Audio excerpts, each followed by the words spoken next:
Das ist Devil. Heute zum Thema Flip-Flap-Li, Zahnernötli, Polizistenpfötli. Zu Gast bei uns im Folium der Nils Althaus und der Gabriel Vetter. Und da ist schon der Love-Brand vom SRF, Dominik Devil. So, jetzt aber. Hallo. Guten Abend miteinander. Daheim in den Fernsehsessel und herzlich willkommen hier bei uns live im Folium. Ja, ihr wisst, wenn die Beanstandungsseite von der Ombudsstelle wieder heiß läuft und das Ganze ohne sternphilosophischen Auschwitz-Vergleich, dann ist Devil auf dem Sender. Wie jeden Sonntagabend mit meiner Produzentin, der Marike. Hallo Marike. Hallo Dominik. Ich wollte mich gar nicht unterdrehen, ich wollte mich überraschen. Haben wir denn wieder ein Devil-Bettmümpfeli hinter mir am Sofa? Jawohl, es ist der Nils Althaus. Der Nils Althaus ist es. Nils Althaus, schön bist du da. Hallo. Ja, Wunderbar. Nils Althaus, bekannt als Schauspieler, Kabarettist, ja, Autor. Aber in letzter Zeit hat man ihn wahrgenommen als Social-Media-Aktivist. Wolltest du etwas erzählen zu dieser Aktion? Ja, wir haben eine digitale Gegendemonstration gegen Corona-Massnahmen gemacht. Also eigentlich eine gegen Corona-Massnahmen-Demonstration. Ah, und die hast einen Hashtag gehabt? Das ist relativ... Dann einen Hashtag gehabt. «No Liestl» hat es geheissen. Liestl ist eine Stadt der Schweiz, kennen die meisten nicht. Kannst du dich in Liestl noch blicken? Nein, ich habe das Kontaktverbot. Sie haben mich ausgebürgert und das erste Mal ohne, dass ich eingebürgert wurde. Also Liestl ist... Dein Liestl ist bei mir mein Olten. Ja, das kann man so sagen. Ah, ungefähr so sein. Wirkt sich denn jetzt das Engagement, das du jetzt hast, die Aktivitäten, wirkt sich das auf deine Bühnenaktivitäten aus? Ja, ich bin eingeladen worden in eine Sendung mit der Nils Althaus, mein Bettmümpfeli von der Woche hier bei Devil. Wahnsinn. Hast du auch übrigens mitbekommen, was der Joe Biden über die Schweiz erzählt hat diese Woche? Ja, es war etwas auf Englisch, glaube ich, oder? Und das heisst, du als Berner? Ich weiß nicht genau, was es war. Also gut, komm, ich tue das erzählen. Auch euch daheim. Ist ja Wahnsinn. Erst ein paar Tage im Amt, der Joe Biden, und schon fährt uns der Cowboy Joe an Karren hin. Schaut. A lot of companies also evade taxes through tax havens in Switzerland and Bermuda and the Cayman Islands. Auch nicht wahnsinnig viel verstanden, aber Switzerland, hat er gesagt. Ich glaube. Hast du mitbekommen, oder? Ja. Was hat er gesagt? Viele US-Firmen würden unter anderem mit Hilfe von der Schweizer Steuerpolitik Steuern hinterziehen. Unglaublich, Steuern hinterziehen. Bei uns in der Schweiz, der Kanton Zug hält seit Tagen den Atem an und versucht, sich nicht zu bewegen. Ja? Bewegen hingegen tut sich natürlich jemand, unser Finanzchef, der Ueli Maurer. Das hat er nicht so auf sich sitzen. Schaut. Die Schweiz ist ein Land, das sämtliche internationale Verpflichtungen vollumfänglich erfüllt. Ich denke, einerseits müssten wohl die Redenschreiber von Präsident Biden einmal die Fakten noch besser kennen. Ja, und der Uli weiss, wovon er redet, wenn es um schlechte Redenschreiber geht. Ja, wir erinnern uns. Wir können uns nicht äußern zu dem... I cannot nothing say to this issue. Ja, aber wie ist denn jetzt die Faktenlage? Ist die Schweiz jetzt wirklich eine Oase für Steuersparfüchse oder nicht? Das sagt ein Experte dazu. Die Kantone haben ja im Zuge dieser Steuerreform die ordentlichen Steuern stark gesenkt. Die Schweiz ist immer noch oder noch attraktiver eigentlich als vorher. Und damit ist für die großen Länder wie mit hohen Steuern wie die USA, Deutschland und Frankreich das Problem natürlich noch nicht gelöst. Also doch, die Schweiz ist vielleicht nicht gerade eine Oase, aber doch zumindest ein Schlupfloch im Steueremmentaler Käse, kann man so sagen. Hat da der Uli vielleicht etwas falsch verstanden? Ich denke, was will man denn von jemandem erwarten, der Virologen ernsthaft als Sektenführer bezeichnet oder die zweite Impfung für überflüssig halten? Und liebe Redenschreiber vom Uli Maurer, «I have nothing to say to this issue» ist ja eigentlich schon ein Top-Text für Uli Maurer. Aber man könnte einfach ehrlich sein und sagen, ich habe nicht alle Fakten im Schrank. Auf der anderen Seite, Dear Mr. President Biden, die Schweiz, Bermudas und Cayman Islands in einem Satz zu erwähnen, finde ich zwar ehrlich gesagt schmeichelhaft für die Schweiz, aber auch ein bisschen übertrieben. Weil bei uns läuft ihr Geld immerhin nur im Juli mit kurzen Hosen umeinander. Der amerikanische Präsident hat übrigens noch ein Jubiläum feiern diese Woche. Habt ihr mitbekommen? Joe Biden ist 100 geworden. Nein, Moment. Er ist 100 Tage im Amt. Sorry, das war jetzt ein freudscher Versprecher. Ja? 100 Tage im Amt, also so viele Tage, wie wir Sendungen haben. Das heisst ja, dass ich dann bald auch vom SRF eigentlich müsst, oder Marike, ein Air Force One bekommen. Nein, Nein, aber immerhin läuft deine Sendung auf SRF One. Das ist auch schön. 100 Tage Biden. Man muss wissen, immer wenn ein neuer Präsident 100 Tage im Amt ist, zieht man in Amerika so das erste Fazit. Ausser beim Trump, dort hat man wirklich bereits nach 100 Sekunden schon gewusst, das kommt nicht gut. Die Tradition von diesen 100 Tagen Fazit geht auf 1933 und auf den Franklin D. Roosevelt zurück, der sich damals als besonders fleissiger Neupräsident erwiesen hat. Und der Joe Biden, der weiß das eben. Weil er hat das ja dazu mal noch miterlebt, als er so Mitte 40 war. Aber was hat jetzt der Joe Biden überhaupt gemacht in den letzten 100 Tagen? Wer weiß das schon? Wissen ihr es vielleicht? Also ich muss ganz ehrlich sein, ich habe es nicht mehr so mitverfolgt. Ja? Nach dem Trump musste ich so eine Amerika-Auszeit nehmen, so eine Trump-Detox machen. Es hat wahnsinnig geholfen. Ich habe wirklich mittlerweile schon wieder einen orangen schälen, ohne an Trump zu denken. Wie sieht es bei dir? Hast du also einen Trump-Detox gemacht, Nils? Irgendwie? Ja, also eigentlich ist es Trump-Lockdown, kann man sagen. Und das hat also ich bin wirklich habe mich nicht mehr ausgesetzt. Ich bin nicht mehr raus und alles abgeschaltet, für ihn nicht mehr zu begegnen. Also das ist eigentlich wunderbar. Auch so kann man es machen und es hat, glaube ich, funktioniert. Also ich bin jetzt seit rund 100 Tagen clean, dank auch an Biden. Aber was ich gehört habe, ich glaube, Joe Biden macht es ganz gut. Ja? Schaut mal an.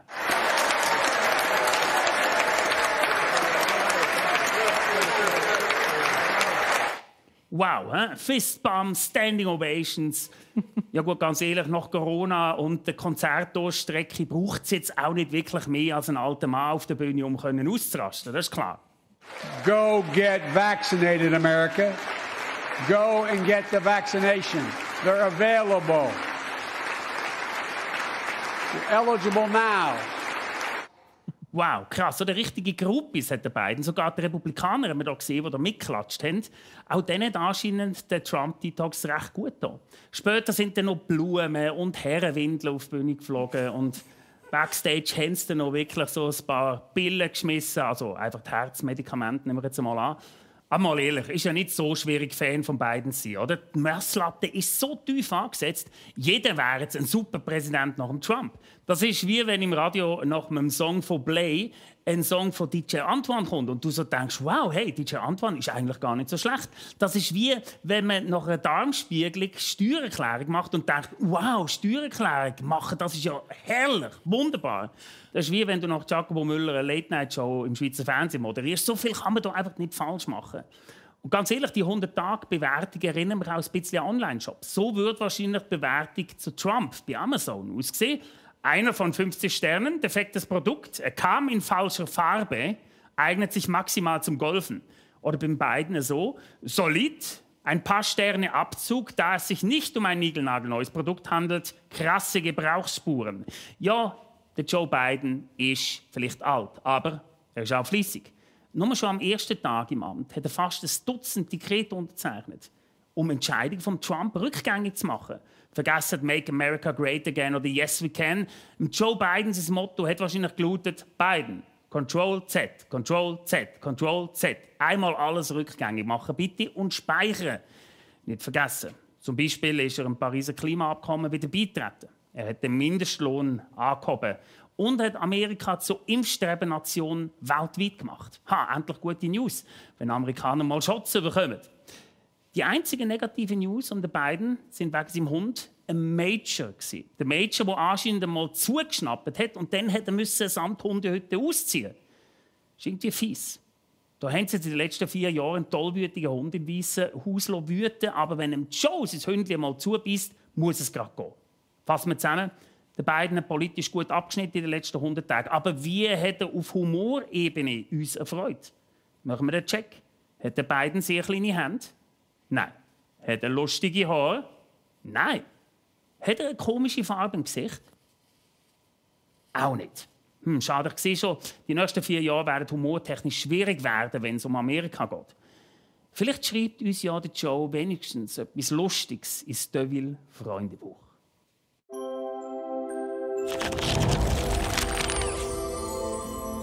My name is Joe Biden, a.k.a. the one after Trump. Alter? Yeah. Meine Stärke, Kamala Harris. Mein Sprichwort, den letzten beißen meine Hunde. Darauf bin ich stolz. Ich habe große Hände. Mein Motto, the Joe must go on. Mein Geheimnis, der rote Knopf ist für die Spitex. Was ich dir schon immer sagen wollte. Alright, now listen, Dominic.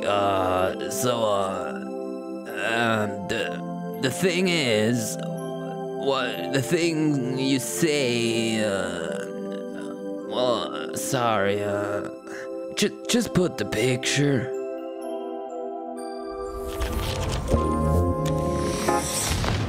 So, kommen wir aus den USA zurück in die Schweiz. Geld. Es geht um Geld. Die Nationalbank hat diese Woche die alten Banknoten für ungültig erklärt. Und sie CS so, nein, bring es bitte zu uns, bitte. Wir nehmen im Augenblick alles, was nur ein bisschen nach Geld schmeckt. Und für alle unsere treuen Zuschauer, die jetzt gerade erstaunt im Fernsehsessel denken, Moment mal, die Nötchen sind doch erst gerade erschienen. Nein, das war 1995. Vor 26 Jahren. Überlegt, was wir alles mit dem Geld schon erlebt haben. Da wird man schon ein bisschen wehmütig, oder? 1995 zum Beispiel, ich hatte so die erste Freundin und dann hat man halt so eine 20er-Note genommen und hat sich davon einen Blitz-Panache-Rausch antrinken und mit dem Rest die Freundin dann ins Kino einladen. Toy Story sind wir schauen, 1995. Und das war dann gesehen mit dieser Freundin, weil die natürlich lieber stirb langsam hat sie schauen. Und dann hat man nochmal 10 Stutz aus dem Kassel geholt und hat dann diese Single auf CD gekauft. Sie ist weg! Und ich bin wieder allein. Ja, es war nicht einfach 1995, aber sie ist weg, die alte Währung, und wird aus dem Verkehr gezogen. Zu Recht, der Giacometti ist jetzt wirklich langsam ein bisschen zu alt zum Autofahren. Aber gleich, wer braucht denn heute noch überhaupt Bargeld? Die Alten? Nein, die gibt es ja auch nicht mehr seit Corona. Naja, vielleicht die Schweizer Geldwäscheanlagen. Aber sonst, es zahlen ja mittlerweile so wenig Leute bar, dass man sie ja schon zu den Kryptowährungen zählen. Trotzdem, was viele nicht verstanden haben, ist, das Geld verliert ja nicht an Wert. Man kann es einfach umtauschen.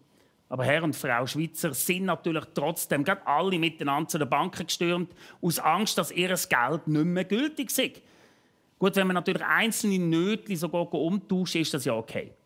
Aber was, wenn man so richtig viel Geld daheim bunkert? Weil es gibt ja den Mythos von diesen Leuten, die bündelweise Banknoten in die Matratze einnähen. Für einen tiefen, gesunden Lebensabend, quasi. Und was ist mit diesen armen Drogenbossen und Diktatoren weltweit, die vielleicht nicht 20 Minuten lesen, die irgendwo in Südamerika im Dschungel sitzen mit diesen alten Schweizer Banknötchen und nichts von diesem Rückruf mitbekommen haben? Was ist mit denen? Das wäre mal eine Drogenserie für Netflix. Pablo Escobar bei der Raiffeisenbank am Nötli umtauschen. Aber leider zu spät. Und jetzt ist er ein bisschen hässig.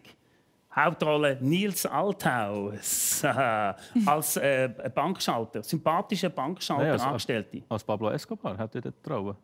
Oder nicht? Nein, ich sehe dich eher als Bankschalter. Nein, als Pablo Escobar.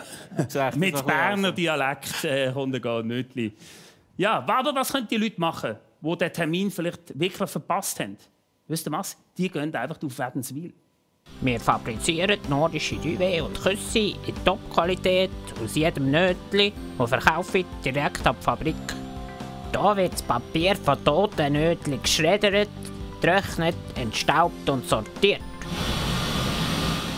Jedes Nötli wird von unseren Mitarbeitern einzeln inspiziert und abzählt. Schon für 200 Franken gibt es bei uns ein 1A hochwertiges 20er-Nötli-Duvet, 1,60 Meter x 2,10 Meter. Wir freuen uns auf Ihren Besuch in der Fischer Bettwarenfabrik. Bringen Sie viele, viele Nötli mit. Aber man muss auch immer sehen, für wer wir das alles machen. Für Grafikerinnen und Grafiker. Geldnötli-Design ist ja für die der einzige Geldjob, den es in der Schweiz gibt, für diesen Berufsstand.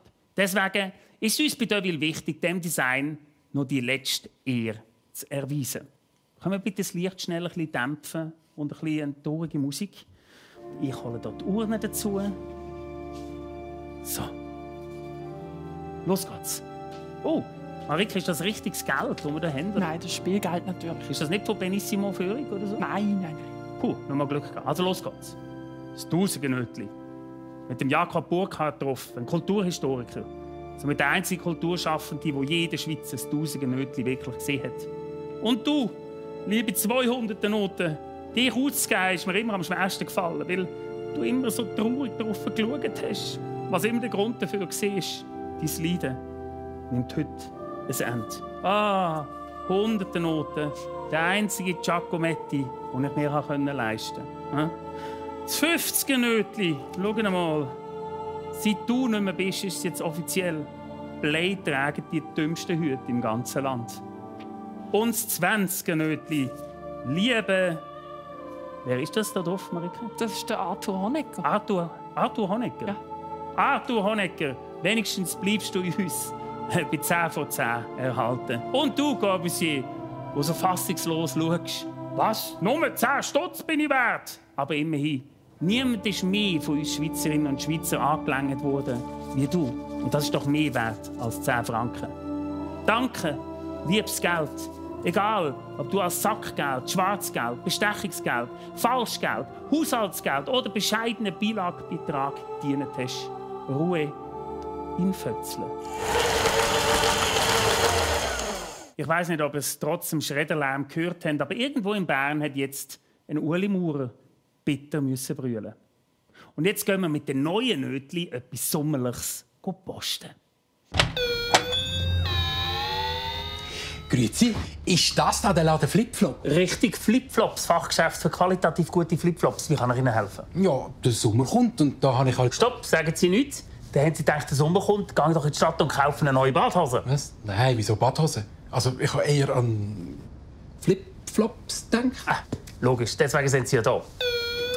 Oh, sorry, Beppo, das sind ja keine Flipflops in Größe 58. Tut mir leid. So, schauen wir mal, was wir alles im Laden haben. Weil Sie müssen wissen, Flipflop ist ja nicht Flipflop. Zum Beispiel hier haben wir für den Berggänger den sogenannten Steigflop.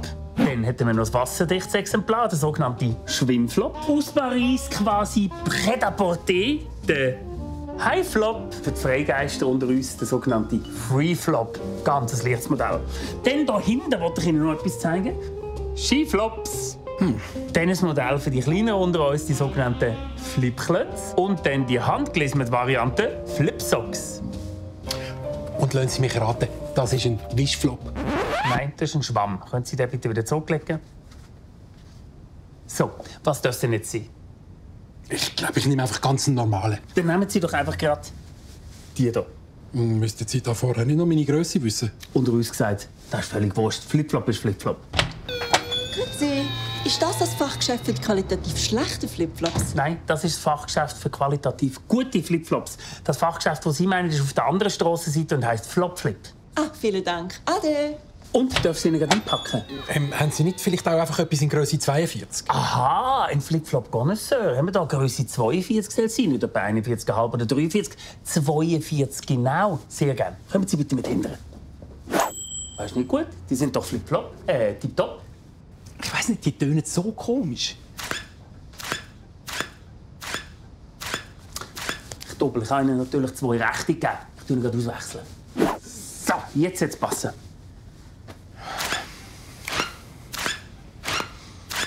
Ja, jetzt stimmt's.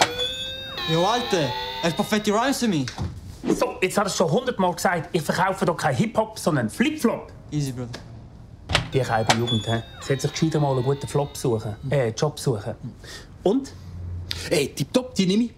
Darf sie gerade imprägnieren? Nein, danke.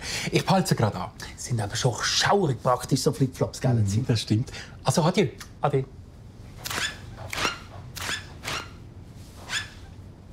Sagen Sie mal, warum haben Sie eigentlich keine Flipflops an? Hat doch nicht ausgesehen wie ein Vollidiot. Schönen Sommer.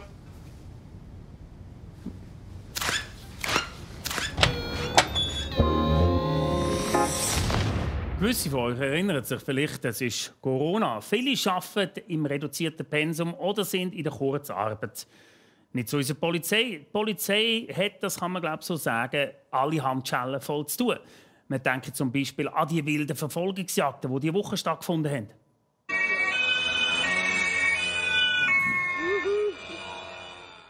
Oder auch der erfolgreiche Kampf gegen Grosskriminelle. In Biel hat die Polizei einem Jugendlichen eine Busse von 90 Franken erteilt, weil er den Song «Sound of the Police» gesungen hat. «Whoop, whoop, it's the sound of the police! Whoop, whoop!» Dominik, nicht singen. 90 Franken? Wie falsch hat denn der gesungen?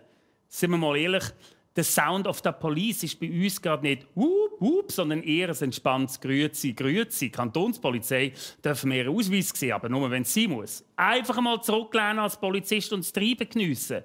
An einem friedlichen Samstag im Städtli.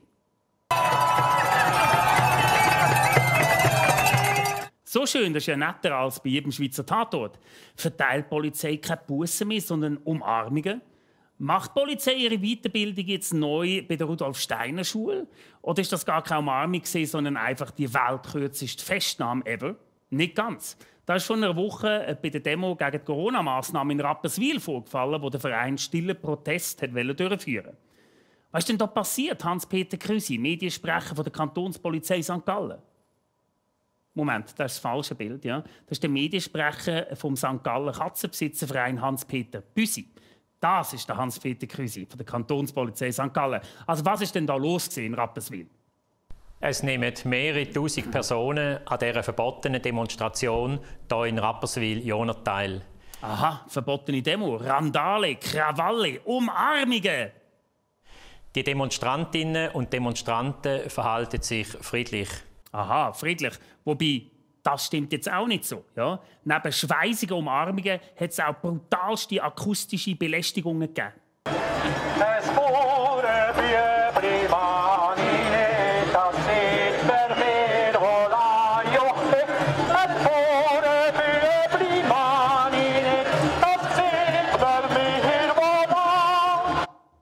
Das war nicht etwa die Aussage von der Kantonspolizei St. Gallen, sondern ein missglückter Innerschweizer Protestsong gegen Bauernbüblis. Abgesehen davon hat es ja nicht wirklich Ausschreitungen gegeben. Also alles gut, oder? Nein, nicht ganz. Weil die Kundgebung ist im Vorfeld verboten wurde.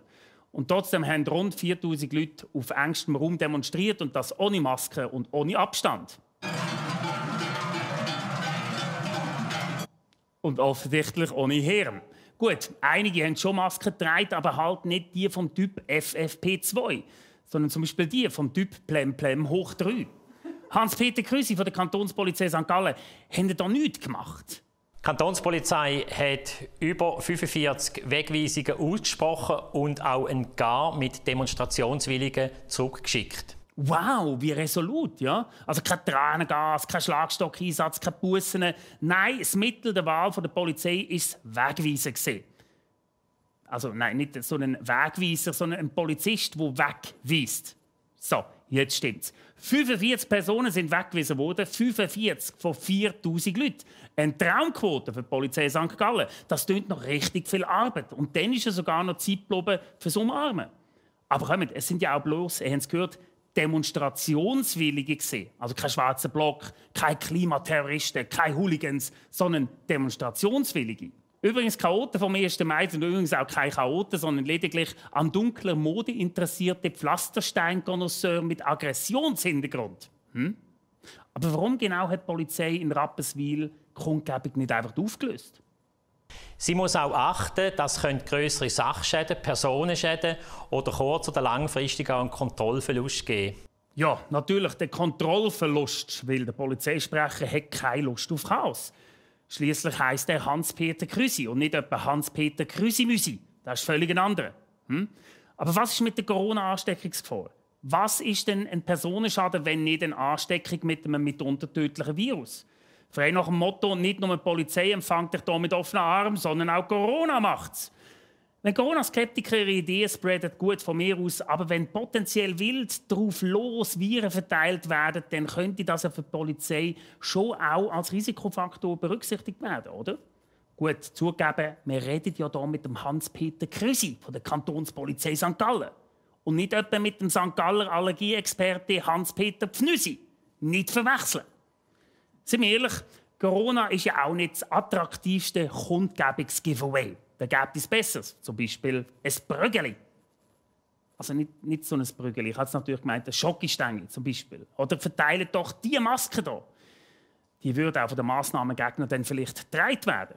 Und natürlich ist es eine Frage der Verhältnismäßigkeit, ob man als Polizist eingreift oder nicht, wenn Menschen friedlich protestieren. Und dennoch stellt sich die Frage, ob die Polizei ihren Job erfüllt, wenn sie eine verbotene Kundgebung einfach so gewähren.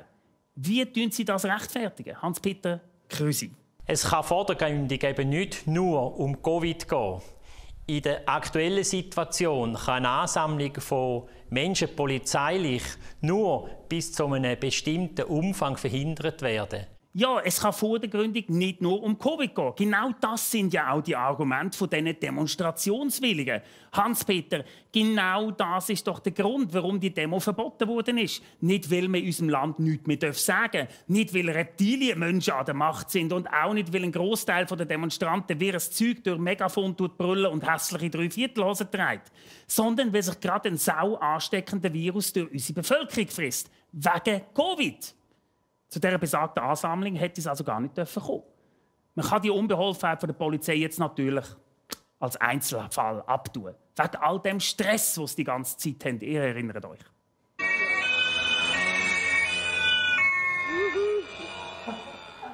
Aber ähnlich ist es an der Kundgebung in Liestl und Altdorf eben auch abgelaufen.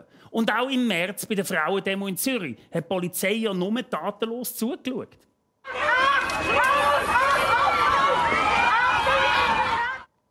Nicht. Ja, stimmt. Die demonstrationswilligen Frauen haben dort wirklich ein paar Prügel bekommen. Aber die haben wahrscheinlich auch nicht ein Bauernbübli, sondern wahrscheinlich den Sound of the Police gesungen, könnt ihr mir vorstellen. Und auch gestern, der 1. Mai-Kundgebung in Zürich, ist es ruckzuck gegangen mit Einkessel und Personal überprüfen, während stundenlang ein Polizeihelikopter über allen gekreist hat. Gleichzeitig haben in Lugano die Massnahmengegner dicht gedrängt ihre antidemokratischen Blödsinn verbreiten. Ohne Maske, ohne Abstand und ohne polizeiliche Repression. Die Polizei, ein Freund und Helfer, aber nicht für alle, greift die Polizei unterschiedlich durch, je nachdem, wer gerade demonstrieren tut. Schwurbler hui, Frauen pfui. Vielleicht sind Corona-Kundgebungen einfach schwerer zu kategorisieren für die Polizei. Weil dort haben wir mal gemerkt, dort läuft ja alles mit. Differenzierte Massnahmenkritiker, besorgte Bürgerinnen, junge Verfassungsfreunde, marschierende Rechtsradikale und alte Komiker. Unglaublich, wie divers die Gruppierung an so einer Corona-Demo ist. Dagegen wirkt ja jedes linksalternative Kulturzentrum wie ein fades Linsensüppli. Egal, wer eine Demo, Kundgebung oder einen Streik veranstaltet, die Polizei sollte schon in ihrem Handeln konsequent sein. Oder Hans-Peter Krüsi. Es gibt Kritik von der einen oder von der anderen Seite. Die Polizei kann gar nicht in den Augen von allen erfüllen. Muss sie auch nicht. Das entscheidet schließlich Gesetz. Und das sagt, für alle müssen die gleichen rechtlichen Bedingungen angewendet werden. Das heisst, wenn die Polizei Menschen umarmt, dann bitte schön doch alle. Das wäre eben nicht wegweisend, sondern wegweisend. Aber lassen wir jemanden zu Wort kommen, der mehr vom Polizeiauftrag versteht als ich, der freundlichste Polizist der Schweiz, Korporal Tschümpelin. Hallo, Herr Tschümpelin. Herr Tschümpelin, Sie sind zum 3. Mal in Folge zum freundlichsten Polizist der Schweiz gewählt worden. Herzliche Gratulation. Danke vielmals. Also ich habe wahnsinnig Applaus. Danke vielmals. Jetzt müssen Sie uns verraten, wie wird man das? Wer organisiert die Wahl? Wer bestimmt denn das? Ja, also das ist eigentlich ein Gremium von unseren treuesten Kundengewerkschaften, die da abstimmen. Und traditionell sind das bei uns der Dachverband Schwarze Block 1. Mai Deutschschweiz. Dann haben wir die Sturmjugend 1291 aus Andelfingen. Dann aber auch die Salafisten von Winterthur, die Ötschallang Gedächtnisjugend Kleinbasel und jetzt ganz neu Querdenkervereinigung Jura Südfuss. Also eigentlich ganz eine diverse Jury und wie gesagt, also ich habe einen Champagner Applaus einfach. Wunderbar. Gibt es so irgendwie einen Preis, einen Pokal, eine Medaille, Urkunde? Ja, da gibt es einen Preis und zwar den goldenen Samthändchen. 3 Mal in Folge der freundlichste Polizist. Was denken Sie, warum sind Sie so beliebt? Ja, ich kann es mir auch nicht richtig erklären, aber wahrscheinlich hat es mit der Kommunikationsstrategie zu tun. Also meine Bottomline war einfach schon immer, ich habe es mit allen gut. Also ich habe einfach alle Menschen schambar gern. Also ganz egal, was, wo, wie. Ich schaue auch immer, dass wir nahe bei den Leuten sind, also proaktiv agieren. Mit der Andelfinger Sturmjugend zum Beispiel sind wir letztes Jahr im Sommer am 1. August schön aufs Rütli bröteln und nachher noch alle miteinander am Abend vor dem Flüchtlingsheim zu Kreuzlingen einen Flashmob machen und dort haben wir zusammen den Jerusalem getanzt. Moment, Sie haben mit den Rechtsradikalen den Jerusalem tanzen? Ja. Hey, Jerusalem! Hey! Ja gut, aber jetzt Sie als Vertreter vom Gesetz, Sie müssen ja schon auf der richtigen Seite stehen, oder, Herr Tschümperli? Ja, also gut, das ist immer die Frage. Wo ist die richtige Seite, was ist die falsche Seite? Ich finde eben, das kann man nicht so klar sagen. Ich finde darum auch die Polarisierung unserer Gesellschaft wahnsinnig problematisch. Was meinen Sie mit Polarisierung der Gesellschaft? Ja, dass die Meinungen immer weiter auseinandergehen, oder? Also jetzt mal zum Beispiel, nehmen wir mal einen Mord als Beispiel. Ne? Wenn jetzt einer einen anderen will, keine Ahnung, gibt es ja, oder mal ermorden. Ne? Kann es ja geben. Jetzt persönlich wäre nicht mein Mord, aber jedem seins. Und der andere jetzt, der quasi ermordet werden, ne? Also gegen seinen Willen, der will das nicht. Da haben wir jetzt einen klassischen Interessenskonflikt. Ne? Auf der einen Seite der eine, der gerne morden will. Ja. Auf der anderen Seite der andere, der eben ums Verrecken nicht ermordet werden will. Und das ist eben genau die Polarisierung der Gesellschaft. Also was machen Sie jetzt denn als Polizist, wenn jetzt einer der andere ermorden will? Da müssen Sie doch sofort rein, oder? Nein, auf keinen Fall. Obacht. Also das wäre psychologisch das Dümmste, was ich machen könnte, sofort rein. Wie wenn ich da als Polizist reingehe, macht der Mörder sofort zu. Da geht dem der Laden ab, da habe ich das Vertrauen vom Mörder sofort komplett verloren. Aber wenn ich nicht reingehe, ist wiederum der andere, der ermordet worden ist, nicht zufrieden. Also man kann es einfach niemandem recht machen. Das ist das Dilemma, wo wir als Polizisten drinstecken. Ne? Man kann es niemandem recht machen und am Ende bin ich wieder der Löli, nur weil die zwei sich nicht einigen können. Gut, aber jetzt ganz konkret in dem Fall, was machen Sie denn? Ja, also ich schnapp mir dann die zwei Burschen und sage so, jetzt hückeln wir alle miteinander in die Beiz und sagen so, jetzt finden wir miteinander einen Kompromiss, irgendeine Lösung. So, jetzt gehen wir aufeinander zu. Und das ist eben das Schöne bei uns an der Schweiz, dass wir noch miteinander kommunizieren, miteinander anreden. Ne? Dass man versucht, den anderen zu verstehen. Wenn man da jetzt gerade jedem, der einen ein bisschen ermorden will, gerade mit Pistolen und Gefängnis und Pipap hoch und das ist für mich nicht mehr vernünftig schweizerisch, das ist nur noch Cancel Culture. Und wenn jetzt die beiden keine Lösung finden miteinander? Ja, dann nimmt man es halt mal, die beiden, und dann tut man es halt mal in ein Zimmer reinsperren, eine Stunde lang, und dann lässt man es so lange nicht raus, bis sie eine Lösung gefunden haben. Und meistens, bis jetzt, hat sich das ganz von allein erledigt. Vielen Dank für den positiven Einblick in Ihre wertvolle Polizeiarbeit. Danke, schönen Abend miteinander. Adi. So, kommen wir jetzt zu unserem Devil Bettnümpfeli. Lange Zeit war er nur auf Social Media aktiv, jetzt ist er bei uns im Folium für euch. Nils Althaus. Endlich gute Nachrichten. Lockdown-Babys. In mehreren Spitälern gibt es 9 Monate nach dem ersten Lockdown einen steilen Geburtsanstieg. Endlich mal etwas Erfreuliches und auch sehr nachvollziehbar. Wenn du nicht mehr raus kannst, irgendwann kommst du auf Ideen und stichst am WG-Kollege Löchli Kondom. Hätten wir alle gemacht. Und ich verstehe jetzt endlich auch, wieso das Corona-Skeptiker immer sagen, wir haben gar keine Übersterblichkeit. Es sterben zwar ein paar Leute mehr an Covid, aber es werden eben auch mehr geboren. Das heisst, im Schnitt passiert eigentlich nichts. Ja, der Lockdown hat ein paar herzige Virenschleuder auf die Welt gebracht, aber so insgesamt haben, glaube ich, schon langsam alle ein bisschen die Schnurren voll von diesem Virus.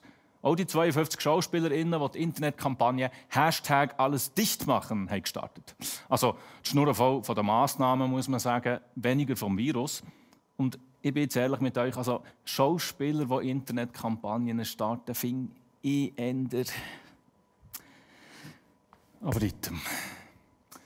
Schließen Sie ausnahmslos jede menschliche Wirkungsstätte, hat der grossdeutsche Schauspieler Ulrich Tukur mit seiner grossen rechten Augenbrauen in die Kamera gesagt. Und was Gegenwind hat auf dem Internet, hat er auch sofort gewusst, was das Problem war. Die Leute haben einfach die Ironie von diesen Videos nicht verstanden. Das verstand man noch zu Tucholskys Zeiten, hat er in der NZZ diagnostiziert. Und ich muss sagen, ja, genau das war es. Wir haben die Ironie nicht verstanden. Und bevor wir alle wieder auf die Straße dürfen, finde ich, sollten wir ein rigoroses, staatlich verordnetes Ironietraining durchlaufen, für das überall, jederzeit, an jedem Beatmungsgerät endlich Ironie herrscht. Und wenn uns die Querdenker und die AfD applaudieren, dann kann das nur daran liegen, dass wir zu wenig ironisch waren. Oder für Kurt Tucholsky noch einmal zu bemühen, das, worum mir manchmal so bange ist die Wirkung meiner Arbeit. Nils Das ist das gesehen bei uns für euch. Und das ist es auch schon wieder mit dieser Sendung an diesem Sonntagabend. Mit dabei haben wir den Nils Althaus, den Gabriel Vetter und Marike. Wir sehen uns nächste Woche wieder. Bei mir zu Gast Erika Radcliffe. Habt's gut, schönen Sonntagabend. Bis dann.